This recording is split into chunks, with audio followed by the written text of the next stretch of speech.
Nanawagan si Iloilo City Mayor Jerry Treñas sa Kongreso na imbestigahan ang malawakang power outage sa Panay Island.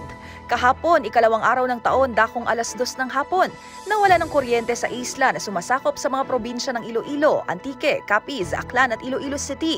Nakabalik din anya ang kuryente pero sa iilang lugar pa lamang.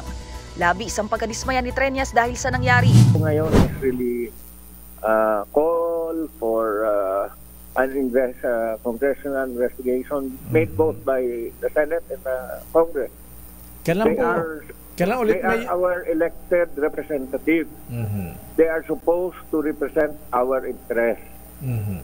And as Filipino, I am calling on them to make this investigation. Paliwanag naman ng National Grid Corporation of the Philippines, ang malawakang brownout sa isla ay dahil sa trip-off ng mga planta ng kuryente at maintenance shutdown.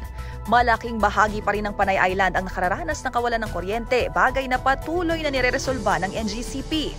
Sa ngayon, ang distribution utility sa Iloilo City na More Power Iloilo ang siyang nagsusupply ng kuryente sa mga ospital na apektado sa malawakang brownout. Umaasa si Treñas na ibabalik ang supply ng kuryente sa lahat ng mga naapektuhang lugar sa Panay sa lalong madaling panahon. At yan ang MBC Network News. Mula sa kauna-unahan sa Pilipinas, DZRH, ito si Angelica Cosme. Tuloy-tuloy sa pagbabalita, tuloy-tuloy sa serbisyo, sama-sama tayo, Pilipino.